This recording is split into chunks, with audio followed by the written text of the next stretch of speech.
சிதம்பரம் அருகே குளத்தில் மூழ்கி உயிரிழந்த மாணவனின் குடும்பத்திற்கு முதலமைச்சர் நிவாரண நிதி வழங்கக் கோரி விடுதலை சிறுத்தைகள் கட்சி சார்பில் சார் ஆட்சியரிடம் மனு அளிக்கப்பட்டது. கடலூர் மாவட்டம் சிதம்பரம் நகராட்சிக்கு உட்பட்ட 1வது வார்டு சிவசண்முகம் தெருவைச் சேர்ந்த மாரியப்பன் என்பவரின் 15 வயது மகன் முகுந்தன் 10ஆம் வகுப்பு மாணவர்.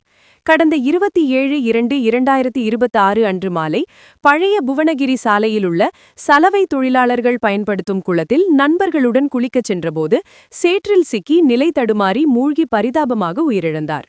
ஏழ்மை நிலையில் கூலி விவசாய வேலை செய்து வரும் ஆதி திராவிடர் குடும்பத்தைச் சேர்ந்த இவரது குடும்பத்திற்கு தமிழக முதலமைச்சரின் நிவாரண நிதியிலிருந்து உடனடி உதவி வழங்க வேண்டும் என கோரிக்கை விடுக்கப்பட்டுள்ளது.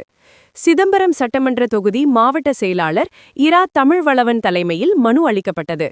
இந்த நிகழ்வில் செய்தி தொடர்பாளர் பெரு சரித்திரன், மாவட்ட துணை செயலாளர் ஆதிமூலம், மாநில நிர்வாகி குறிஞ்சிவளவன் மற்றும் நிர்வாகிகள் புஷ்பராஜ், ராஜ்குமார் உள்ளிட்டோர் கலந்து கொண்டனர். மேலும் இதுபோன்ற விபத்துகள் ஏற்படாத வகையில் குளத்திற்கு பாதுகாப்பு ஏற்பாடுகள் செய்ய வேண்டும் எனவும் கோரிக்கை விடுக்கப்பட்டுள்ளது.